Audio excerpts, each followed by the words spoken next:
नमस्कार दोस्तों। क्या आपने कभी सोचा है कि चुनावों में हेरा फेरी कैसे होती है? क्या सच में जनता की आवाज पूरी ईमानदारी से चुनावी नतीजों में दिखाई देती है या पूरा सिस्टम ही मैनिपुलेटेड है? आज हम बात करेंगे इलेक्शन मैनिपुलेशन के 7 बड़े तरीकों के बारे में, जो सिर्फ दुनिया भर में नहीं बल्कि भारत जैसे लोकतंत्र में भी देखे जा सकते हैं। जी हां दोस्तों, आप सही सुन रहे हैं।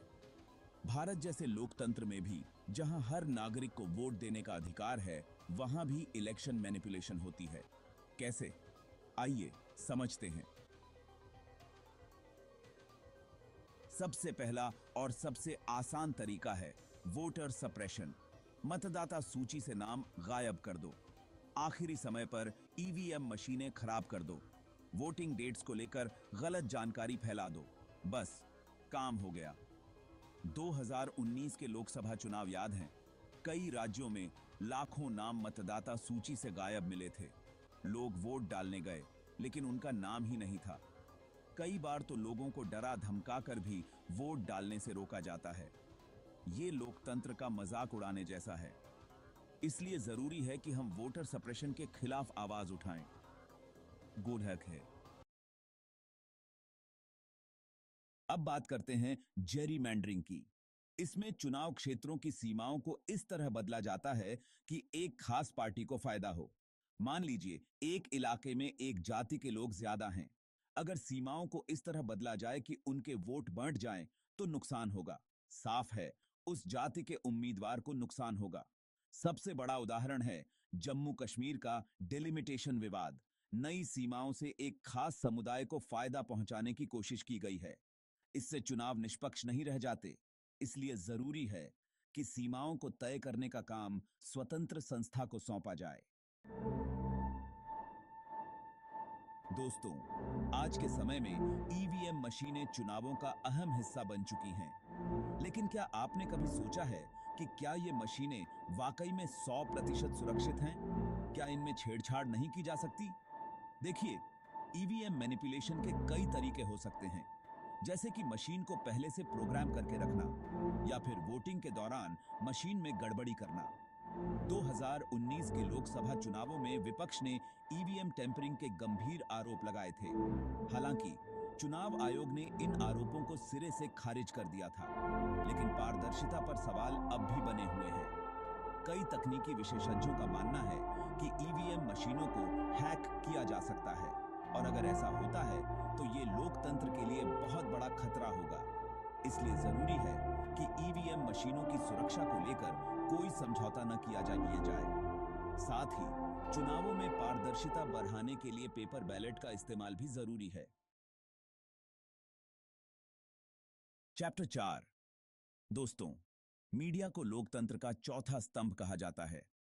लेकिन आज के समय में मीडिया भी राजनीतिक दबाव और व्यावसायिक हितों का शिकार होता जा रहा है। कई न्यूज चैनल तो खुलेआम सरकार का प्रचार करते हैं। विपक्ष की आलोचना करना और सरकार की बुराइयों पर पर्दा डालना ही इनका काम रह गया है। फेक न्यूज का बोलबाला है। सोशल मीडिया पर गलत और भ्रामक जानकारी फैलाई जाती है।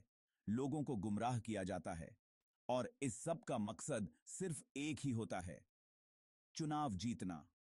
मीडिया का काम है सच दिखाना, लेकिन जब मीडिया ही सच छिपाने लगे तो लोकतंत्र खतरे में पड़ जाता है। इसलिए जरूरी है कि हम मीडिया से सवाल पूछें, उसकी जवाबदेही तय करें और खुद भी जागरूक बनें। किसी भी खबर पर आंख मूंद कर भरोसा न करें। चैप्टर 5। फेक न्यूज और सोशल मीडिया मैनिपुलेशन। डिजिटल जमाने का हथियार। दोस्तों, आज के डिजिटल जमाने में सोशल मीडिया हमारी जिंदगी का एक अहम हिस्सा बन चुका है, लेकिन इसका इस्तेमाल चुनावों को प्रभावित करने के लिए भी किया जा रहा है। व्हाट्सएप ग्रुप्स बनाकर गलत जानकारी और अफवाहें फैलाई जाती हैं। ट्रोल आर्मी बनाकर विपक्षी नेताओं पर गंदगी की जाती है।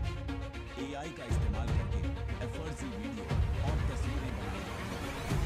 2019 के लोकसभा चुनावों में तो सोशल मीडिया का इस्तेमाल एक अलग ही लेवल पर देखने को मिला।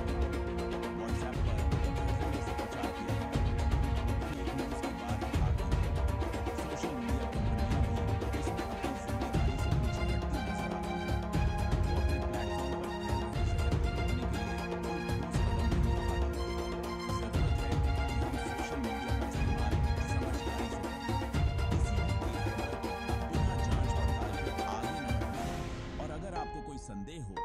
उसकी जानकारी तुरंत साइबर सेल को दें। चैप्टर 6, मनी पावर और इलेक्टरल बॉन्ड्स। चुनाव नहीं, खरीद फरोख्त। दोस्तों, चुनाव जीतने के लिए पैसा ही सब कुछ नहीं होता, लेकिन पैसा बहुत कुछ होता है। और आज के समय में तो चुनाव इतने महंगे हो गए हैं कि बिना पैसे के चुनाव लड़ना नामुमकिन सा हो गया है। इलेक्टोरल बॉन्ड्स का तो हाल ही देख लीजिए। इसके जरिए काला धन राजनीति में आसानी से आ रहा है। बड़े बड़े उद्योगपति अपना काला धन राजनीतिक पार्टियों को दे रहे हैं और बदले में सरकार से फायदा उठा रहे हैं। चुनावों में काले धन के इस्तेमाल पर रोक लगाना बहुत जरूरी है। इसके लिए चुनावी सुधार की सख्त जरूरत है। साथ ही लोगों को भी जागरूक होना होगा और ऐसे उम्मीदवारों को वोट नहीं देना होगा जो पैसे के दम पर चुनाव जीतना चाहते हैं।